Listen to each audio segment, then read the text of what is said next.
Ruthless hunters, natural-born killers, constantly on the prowl for new prey. These are the predators. These killing machines are the rulers of the savanna. And yet, although they perform their violent acts every day, they take no pleasure in killing. Rather, it's to survive. For them, as for their prey, life is a daily challenge.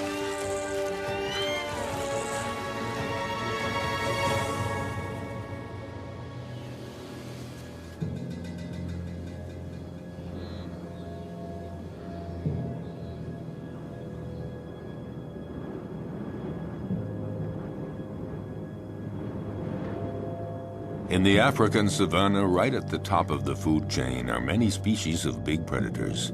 Among them, the crocodile. The only survivor of the dinosaur era, a crocodile can be virtually invisible to its prey. He will lie in wait, submerged, motionless, even for hours.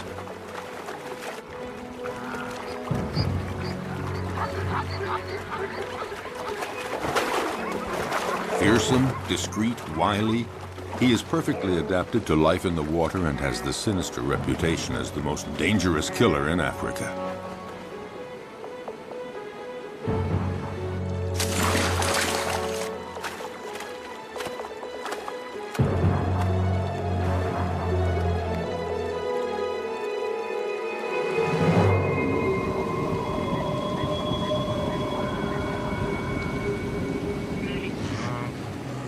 Predators have an essential part to play in the functioning of their ecosystems. By congregating at places where their prey can cause pollution, they limit proliferation, sparing other species that are few in number. Predators as a group, in limiting populations, help to preserve species that might otherwise eliminate one another.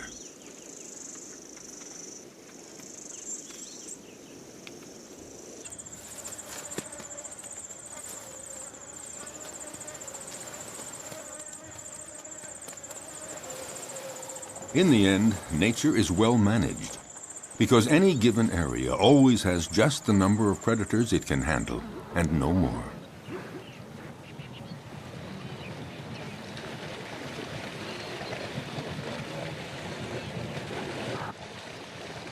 Each predator has its own way of hunting.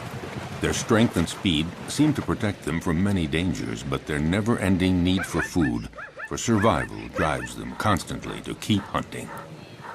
Even when prey is abundant, chances of success are never sure. Often it depends on the strategy of the attack.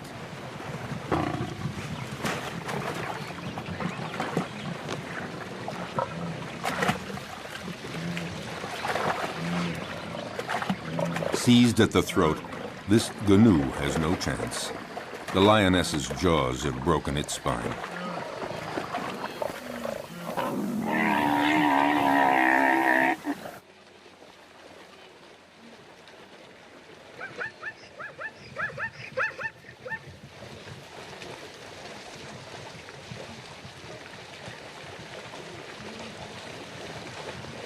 But the lioness can't lift her prey out of the water because the creek became too muddy during the dry season. She has to devour the animal here where it was killed, a rare practice. Usually several lionesses hunt together, but there are occasions of solo hunting, and then the lioness can rely only on herself to defend her kill. The prey has barely been taken when other predators start pointing their snouts toward the meal. Yes, it is not enough to hunt down and kill your prey. You have to defend it too. The fury of a lioness can be fatal for a hyena. The sudden appearance of a buffalo might improve the hyena's chances. But is the big animal a real danger for the lioness? The buffalo keeps approaching, trying to frighten the lioness away from her kill. The herbivorous avenger forces the lioness to flee up a tree. High up in the acacia tree, she keeps a needle-sharp watch on what is happening below. Finally, the buffalo lets the lioness come down, and the hyena sees his chance evaporating. In fact, the hyena gives up. The lioness could return to the dead prey at any moment to finish her meal. No, the hyena would rather try elsewhere, where a family of cheetahs is hunting in the area. At one point, the contest threatens to become fierce unless the hyena is content to be a little patient.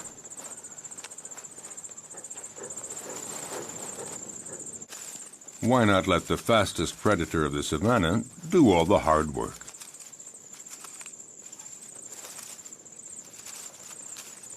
The female cheetah hunts alone because she can't count on her progeny.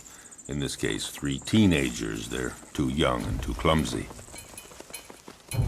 Her hunting technique is simple. Just race to the prey as fast as possible and deliver a powerful swipe of the paw to throw the animal off balance. Once it's on the ground, the cheetah's powerful jaws sink teeth into the throat, and that's that. Once she sets off, there's no turning back. There is no room for error. Yes, this may be the fastest animal on Earth, reaching speeds of 100 kilometers per hour. That's 60 miles per hour. A gifted sprinter. But she soon runs out of breath and finds it hard to take the turns at high speed.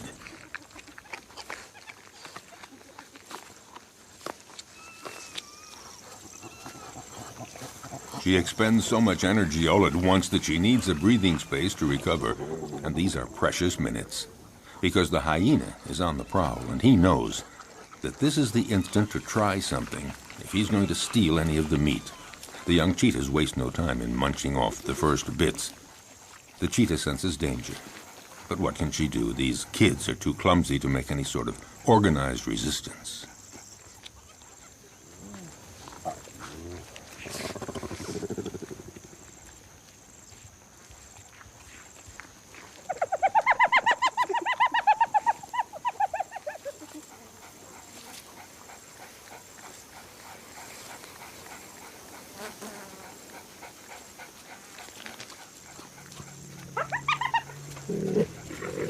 Their mother tries to put up a half-hearted bluff, but she knows that she and her offspring can't do anything against the hyena's terrible jaws and teeth, especially now with the smell of blood in the air.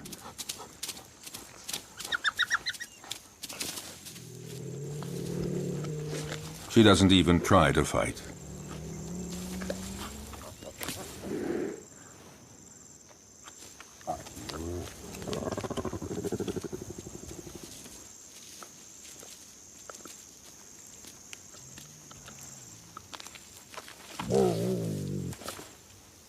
Her big meal is not for today. She's a spent force, and she knows it.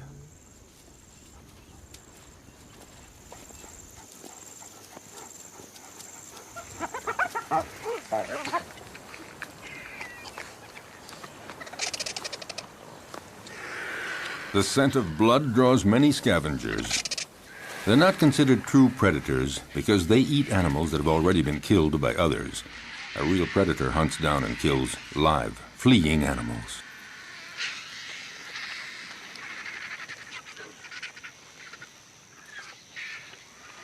As for the hyena, his patience has paid off, and he can eat to his heart's content. And that is apt to be a quarter of his weight, nearly 20 kilograms, 40 pounds of fresh meat. Of course, the vultures might invite themselves to take some of it.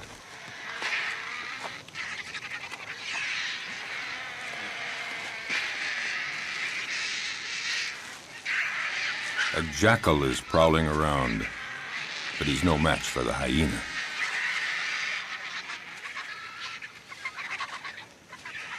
He, in turn, will find his meal someplace else, since the vultures don't seem to be in a sharing mood, not even to give a morsel.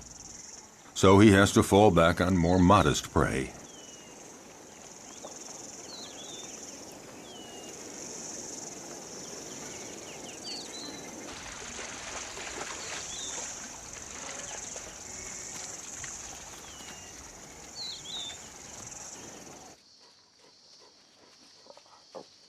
Lycans, or wild dogs, are also considered prodigious predators in the savanna, the equals of cheetahs and even lions.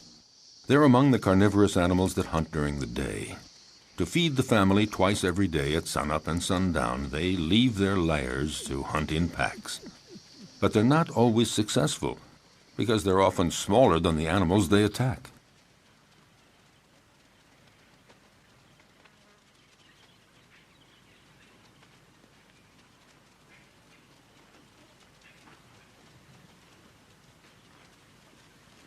These creatures are classified between the dog and the hyena, and they're sometimes called hyena dogs. They drink very little, and their prey can be antelope, zebras, gazelles, and gnus. They're about the size of a big dog, but they're considered, perhaps, the most effective killing machine in the animal kingdom. They hunt in packs, like wolves. Alone, one could never take down a Thompson gazelle or a young gnu, so it's vital that they hunt in packs, and this requires a well-planned division of labor. First stage, sneak up on a herd to spot one that is young or weak.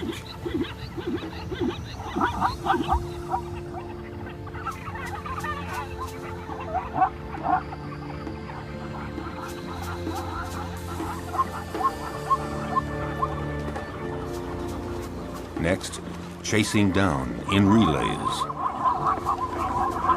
They charge the herd to scatter it and isolate the victim. And when that one starts to flee, the wild dog at the head of the pack takes after it at speeds of 50 kilometers an hour, 30 miles per hour. Their strength is in their numbers. The chief directs the whole procedure, but actually getting the prey is seldom as easy as it first appears. They succeed in 2 out of 3 hunts. Zebras know how to defend themselves. Their hooves are hard horn, and they can use them effectively as powerful weapons against attacking predators.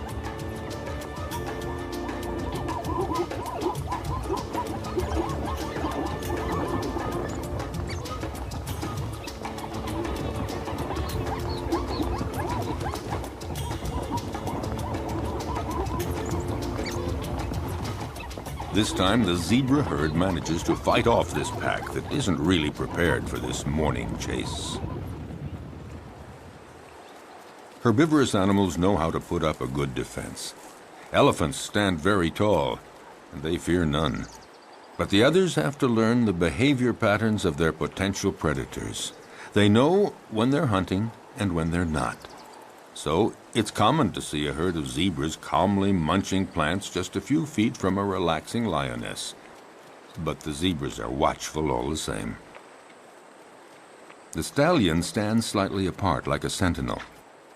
When he senses danger, he alerts the others with a whinny. Instantly, they all form a group and they flee together, with the stallion bringing up the rear, where he can nip the legs of the slow zebras to make them keep up with the others. But the greatest danger for all of them is crossing a river, because it's there that crocodiles lie in wait. If crocodiles are seen as the most frightening predators on the planet, it's because they're not only clever and strong, they have another weapon: their patience. They can go for months without eating, but after a fast like that, any prey passing within range of their massive jaws would have to be very lucky to escape. Armed with about 70 teeth, a thick body armor of scales, and powerful appendages that they can use to leap their full body length, their attacks are furious and frightening.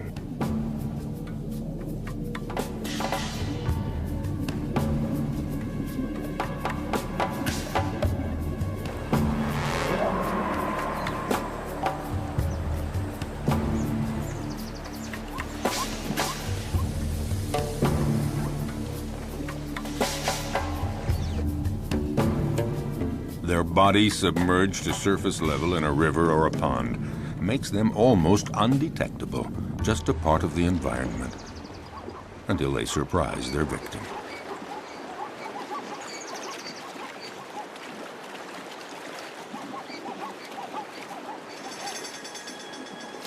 Buffaloes, zebras, antelope, these are perfect prey.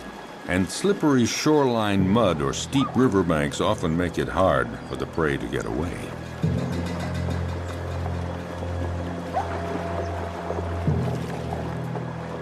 A female crocodile decides to go after a young zebra that has been separated from the main group in the middle of the flowing water.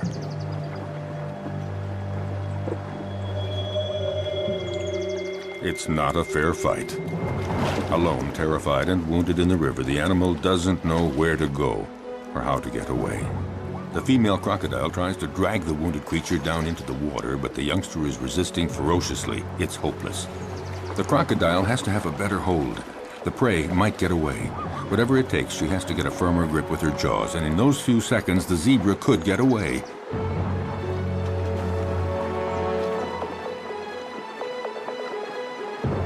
Suddenly, the vise is loosened. Instantly, the zebra takes advantage and breaks away, desperately climbing up the riverbank. Exhausted by the violent struggle to stay alive, the young zebra has to rest. But lions are always prowling along the river, seeking new prey. The young zebra's minutes are numbered because she is wounded. And in the savannah, a wounded animal is as good as dead. Here at the river, the lions have this prey for the taking. In fact, they have a wide choice of animals that are fatigued from crossing the river, or sick, or wounded, the ones that trail behind the herd.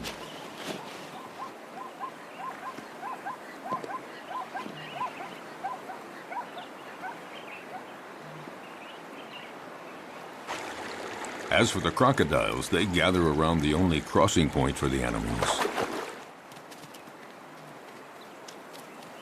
A zebra sounds an alarm to warn the others. But the crocodiles are well aware. They know all they have to do is lie in the water and wait. Sooner or later, the next grazing animals will give in to the strong temptation to cross. It might be Thompson gazelles, eager to find that greener grass on the other side. For them, crossing the river is a real adventure. They're too small to resist the current. They wait, hesitating to take the first step. But for all their fear and reticence, the lure of the wonders sure to be found on the other side becomes too strong. The ones motivated by frantic urges to migrate often pay for their audacity with their lives. Sharing meals is a well-established tradition among crocodiles. A female comes to the party, but the prey isn't big enough for two. You don't share a gazelle. Resigned to this, the guest has only to reach the riverbank and participate in a crocodile's favorite pastime, the siesta.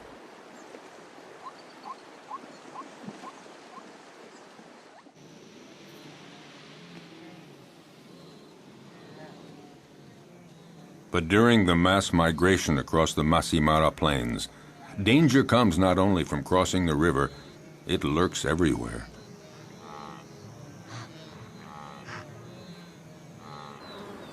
A well-organized pack of wild dogs attacks a young gnu. It's encircled and separated from the herd. The predators then go at it fiercely, relentlessly, showing no mercy. The gnu is exhausted. It's time for the kill. At one point, the animal nearly falls to the ground.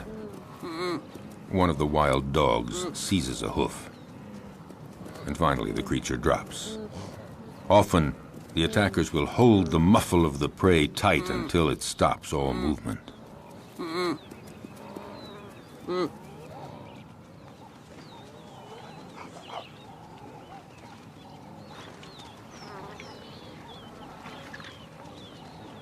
Now it just remains for the predators to share the meal. Back at the lair, a part of the meal will be regurgitated by the mothers to feed their young.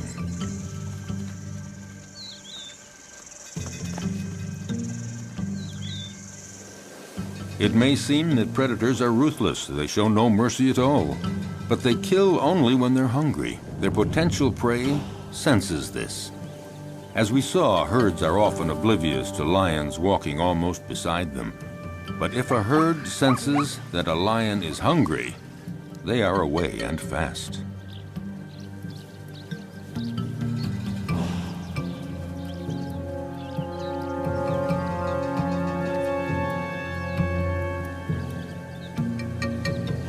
Yes, usually lions hunt in groups, or rather the lionesses hunt in groups.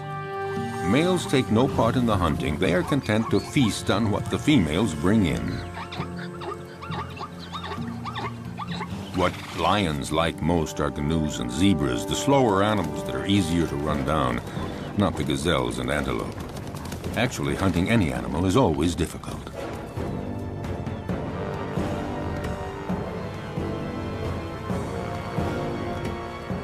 When hunting in groups, lionesses lie in wait, upwind, but one is stationed downwind. They wait for the right moment and then come out all at once, heading straight for the herd. The targeted animal is, of course, terrified and runs in all directions. There's every chance that the ambush will be successful. It is said that the zebra has an anti-lion camouflage. When they're running fast and trying to get away from the lions, their stripes create an optical effect that makes it difficult for a lion to distinguish where one zebra starts and the other ends. Unfortunately for the zebras, the effect isn't very effective.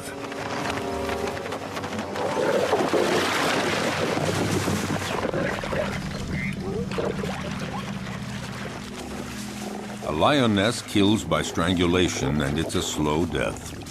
The victim tries to get breath. It might take 10 minutes before the animal dies. The success score for females that hunt alone is fairly low. It's about 17%, one kill in every 5 attempts. This makes the survival of the lion cubs fairly uncertain. It's not surprising that they prefer hunting in groups. Today, the lionesses and the cubs are eating as fast as they can before a male comes along to take his share. When a male is present, he is always served first.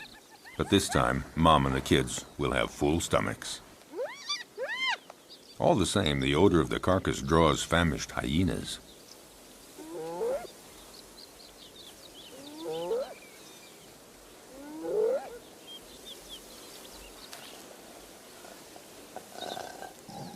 The banquet attracts envious neighbors. The hyena moves in closer, no doubt convinced that the moment has come to make his move. But the lionesses have no intention of letting him get away with it.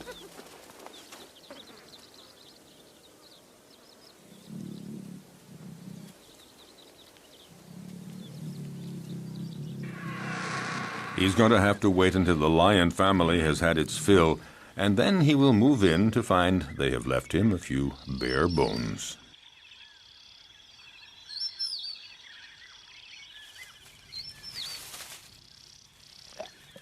No, not much chance that the lions will leave much for the hyena. Well, if there's nothing here, the hyena has to resume a solitary quest. Why not seek out tender prey, fresh meat, for instance, an unsuspecting, defenseless baby cheetah? For out in the wild, hostile nature, the lives of the young, whether predator or prey, are often precarious.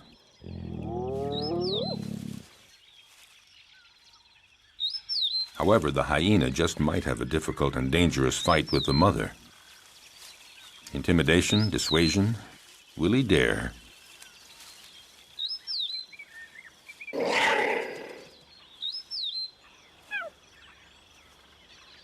No, the risk looks too great. The hyena goes on his way and keeps on the prowl for other prey.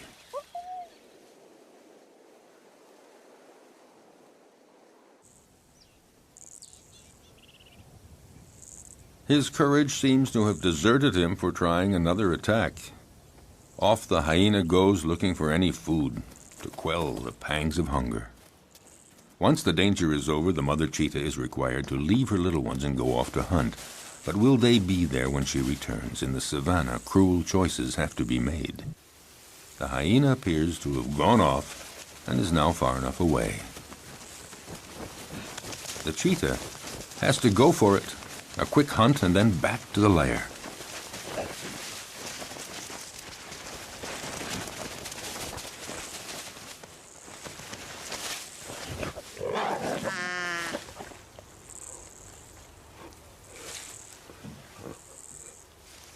The hyena is watching all this. And a little too sure of itself approaches the cheetah, certain to come out the winner.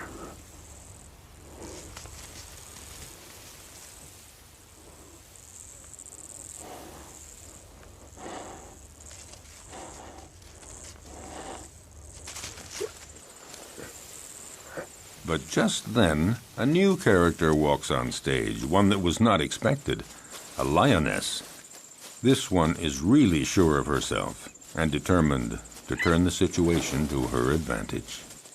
Nobody dares attack her. The hyena and the cheetah are left on their own.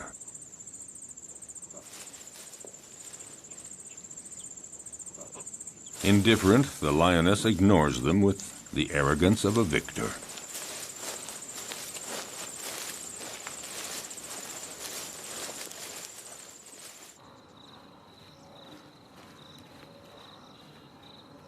Vexed, the hyena, again, goes off to a safe distance. Out of breath, the cheetah isn't too sure that she'll have a meal today. She'd better just go back to her little ones, or maybe make one last attempt under the watchful gaze of the hyena, who more than ever is looking for his slightest chance. By now, other hyenas are present, curious to see how well the cheetah will do. With energy born of hopelessness, the cheetah begins a frantic chase in pursuit of a canoe, but she lacks conviction and is too soon out of breath.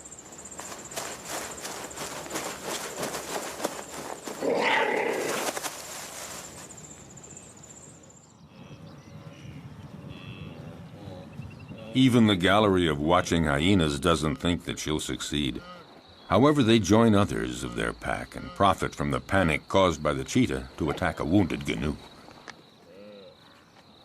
The lone hyena would very much like to join the party. Well, aren't there cordial relations among all members of the same species?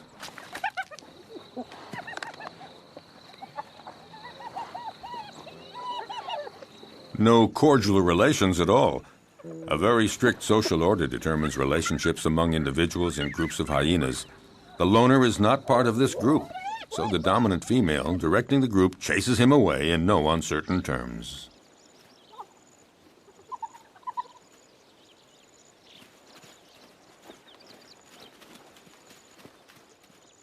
Nothing can be done, so it's best just to melt away into the distance.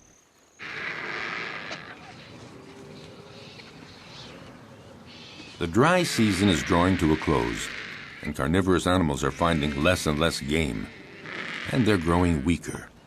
The hyena has been walking for a week, looking for food, doing anything to blot out the terrible pangs of hunger. He has just about enough strength to stand up and return to his lair.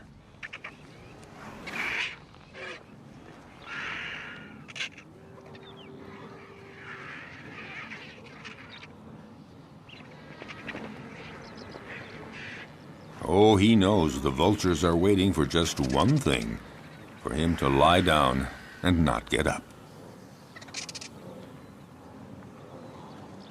But hyenas belong to a species with incredible resistance. Gathering up all his strength, he sets off on his quest.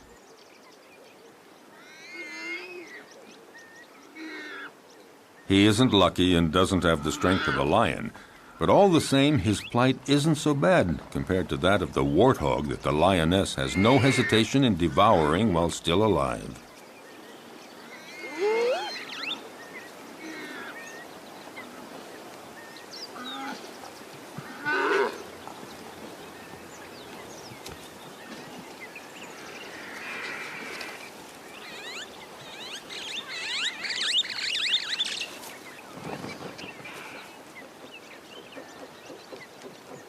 The hyena was right to wait around for a while.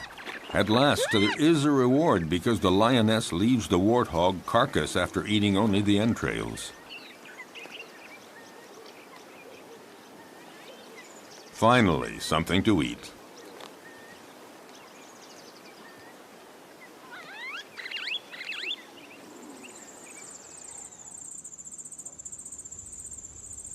Even among lions, survival isn't always so easy, at least not for the cubs. They may be the offspring of the animal king, but their future is often compromised.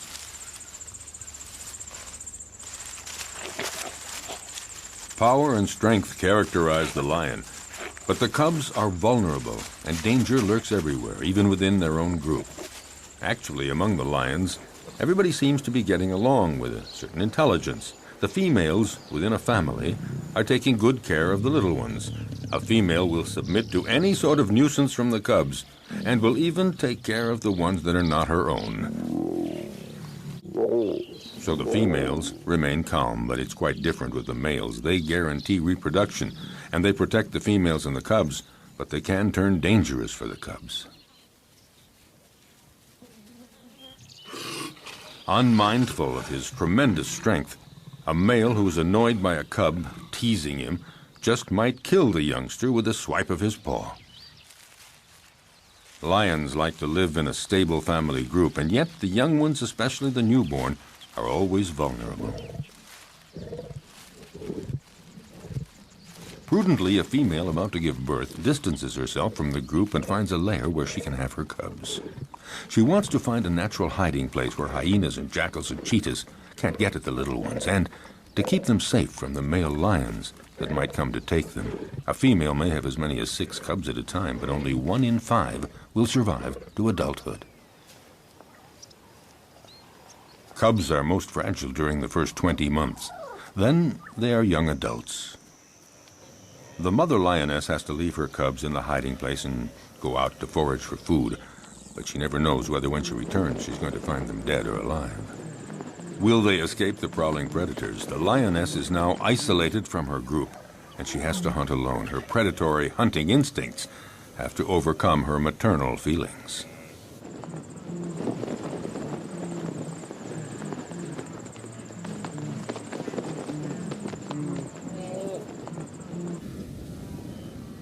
She must go off to hunt even though solitary male lions are prowling the area. They pose an enormous danger for the newborn cubs. If a male lion discovers them, he will probably kill them at once. Time is of the essence. The female must get back as quickly as possible.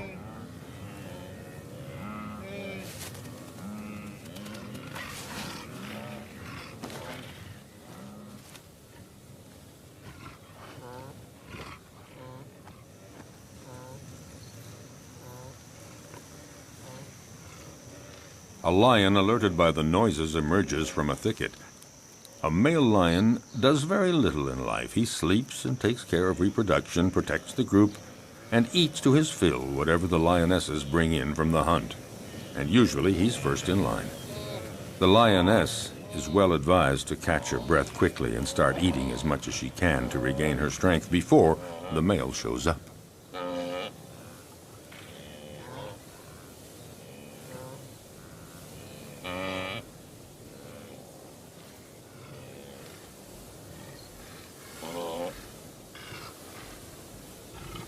Five kilograms, 10 pounds of meat every day. That's what every male or female lion requires for survival.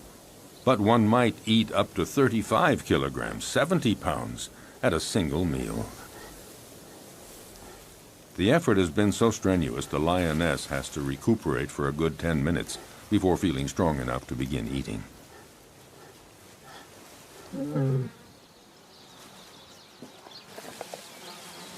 Drawn to the food, the male approaches the female. She submits because she knows the social order within lion groups.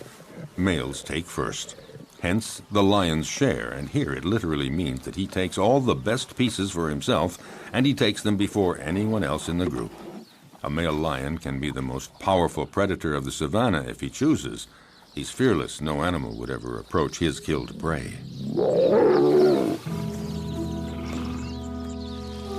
The lioness can only wait, resigned to the situation, and go off to her cubs.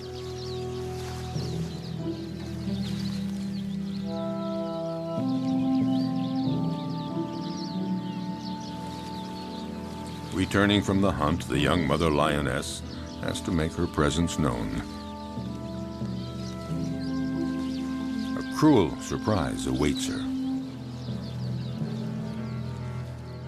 Her little ones had a surprise visit from a solitary male lion that happened upon them.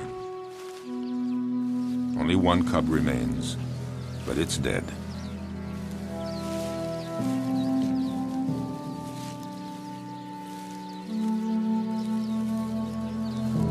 She takes it and wanders through the savannah for a long time.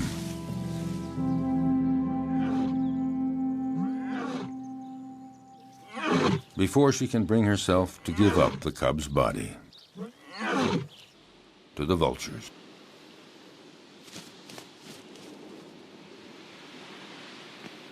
Accused of killing for pleasure, predators have incurred a bad reputation, and yet, for over half a century, many scientific studies have proven their usefulness.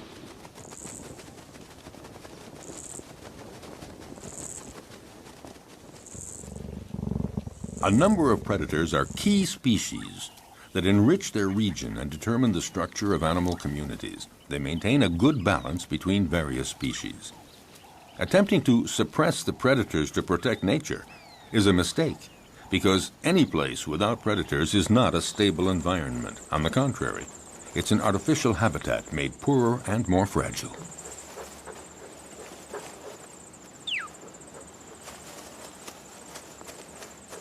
Following an implacable and ferocious law, by attacking the most vulnerable individuals, predators remove weak and sick animals from nature to the benefit of the stronger animals. For all that, the life of a predator is not so simple.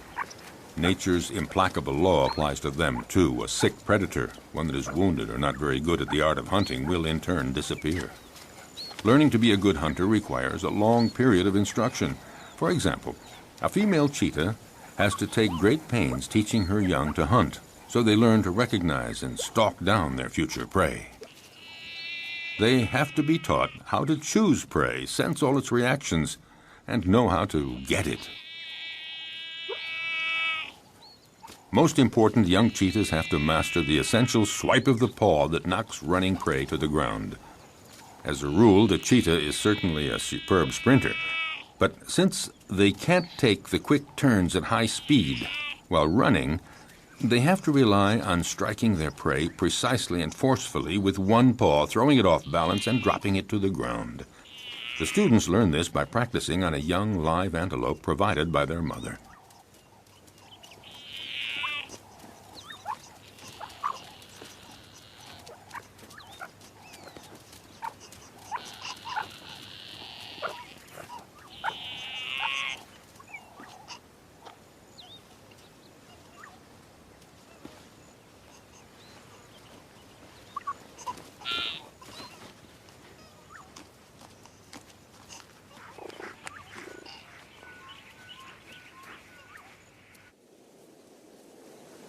In the broadest sense, being a predator is feeding on other living creatures.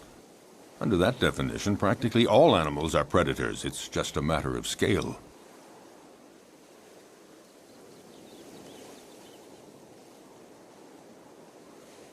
In the savannah, baboons are for the most part omnivorous, but sometimes they reveal themselves as accomplished predators. The males have no hesitation in attacking other mammals that they may encounter on their way.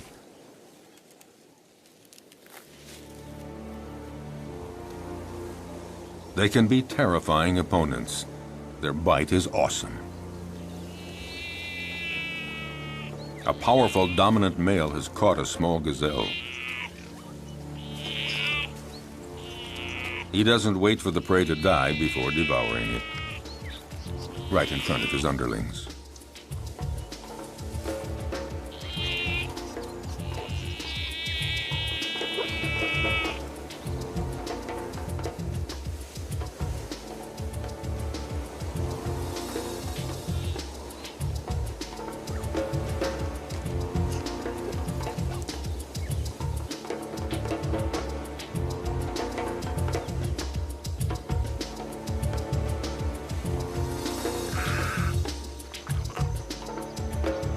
This male may leave a few scraps for others, but only after he's had his fill.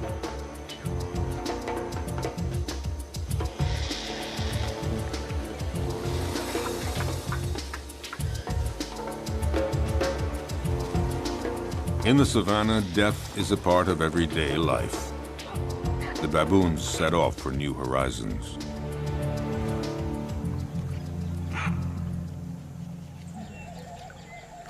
But predators are not limited to attacking weak herbivores. They devour other predators, and at every opportunity. Some animals are completely oblivious to the danger present along the riverbanks. Like young baboons, apparently, the smaller the predator, the more invulnerable they feel. Foolhardy or oblivious, The baboons have apparently decided to tempt the devil, and this particular devil is a crocodile. For the young ones, the game is approaching the riverbank as close as possible, but for the older ones, the most exciting provocation is in actually drinking from the river very close to a crocodile who's pretending to be asleep. It would seem that the one taking the greatest risk is matching himself against the most dangerous predator of the river. A youngster takes one chance too many and things get dramatic.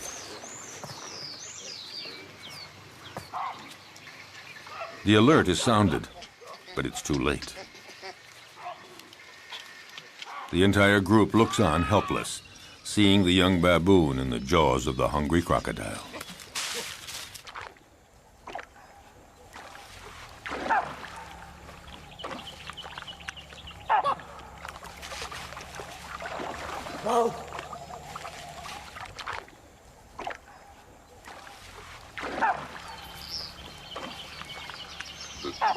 In the world of the predator, you pay for the slightest mistake.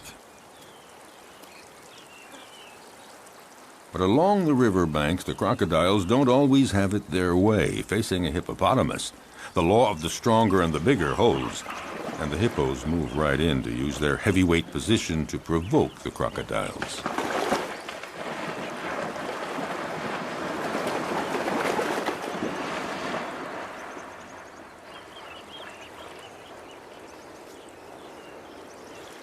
The hippos and the crocs live together in the river. The crocodiles may present no direct threat to the hippos, but all the same, they might go for a young, defenseless crocodile. Defending territory, provoking, hippos are quick to show disdain for the crocodiles as soon as they're big enough to intimidate them, and in response, the crocodiles feign indifference. Even the youngest get in the game. On dry land, the adult crocodiles do their best to frighten the hippos.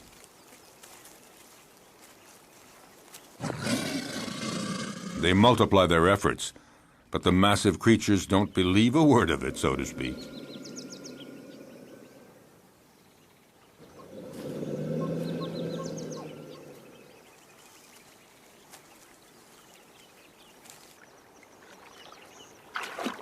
If duels between adults held on land seem not really dangerous for the combatants, it's not the same in the river, when the crocodiles are again in their preferred hunting ground.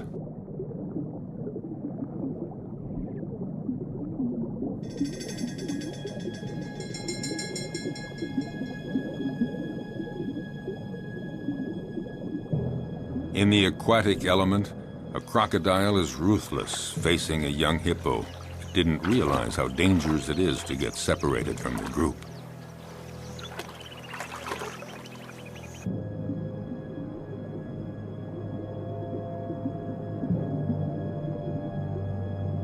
Cunningly, the crocodile approaches slowly.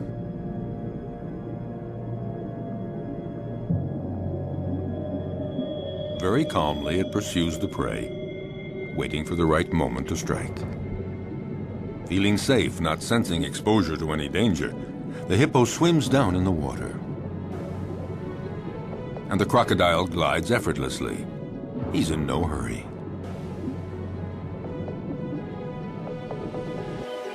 In this unequal pursuit, the two animals rise to the surface.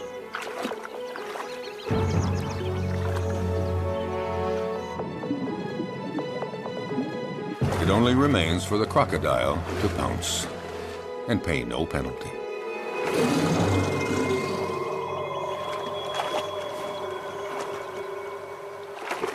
The only place to satisfy a thirst is in the river, and that's where every danger lurks. But nature isn't fair. Some risk everything, others face virtually no danger. Take the giraffe, gaining considerable protection from its great height.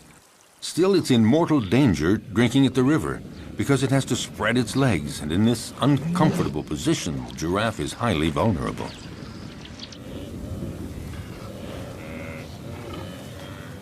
If there's no shortage of game here, it's because every year the migration cycle of the herbivores of Serengeti conducts 1.5 million gnus and countless other animals across the Masai Mara Plateau to Kenya, to spend the summer.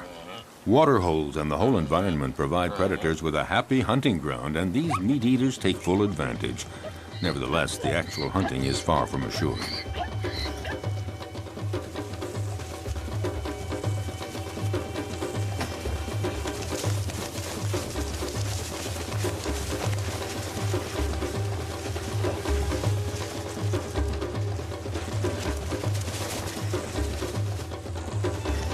As always, some succeed and others fail, but it's not because there's no game.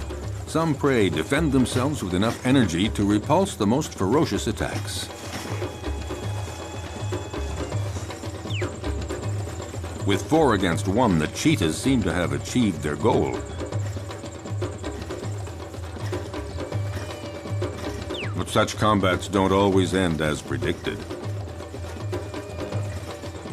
It would appear that the cheetahs have the advantage, but that doesn't take into account the endurance of their opponent or the canoe's instinct for survival.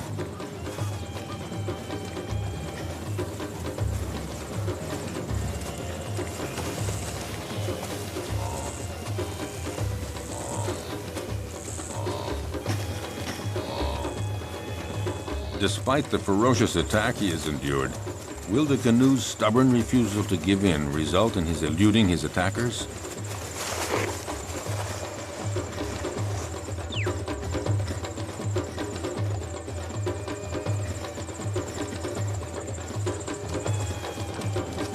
Thrown off balance by the canoe's sustained fury in managing to escape their claws and teeth, the cheetahs seem unable to administer the fatal blow. Suddenly, in an astounding burst of energy, against all odds, the canoe does manage to escape from all those predators. Totally exhausted by all this, the cheetahs give up.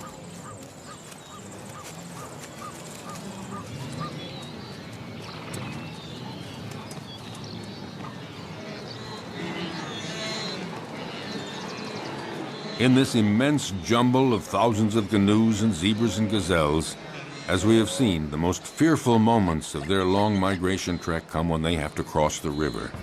But paradoxically, if it's their great number that attracts predators, it's also their massive numbers that provide their best defense against the feared crocodiles.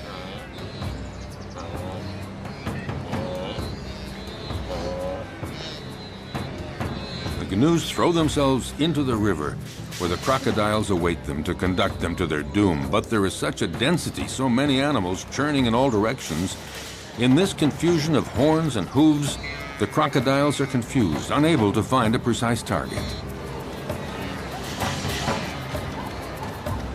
Some of them even stomp on crocodile heads in their frantic, panicky movements.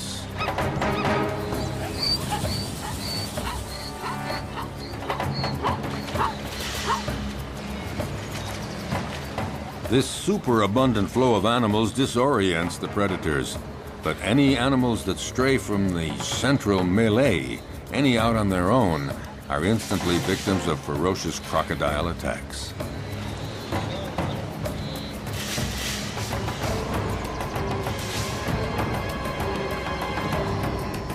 The prey is seized in a single leap, the victim rendered rigid by the pain of the bite, held firmly in those massive jaws, and the crocodile begins to devour the animal.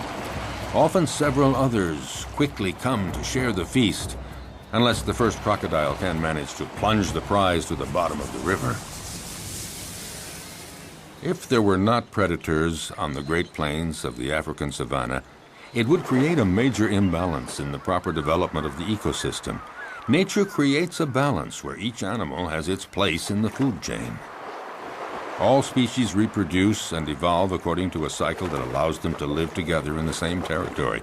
Without predators, some species would overdevelop to the detriment of others, possibly resulting in the extinction of species.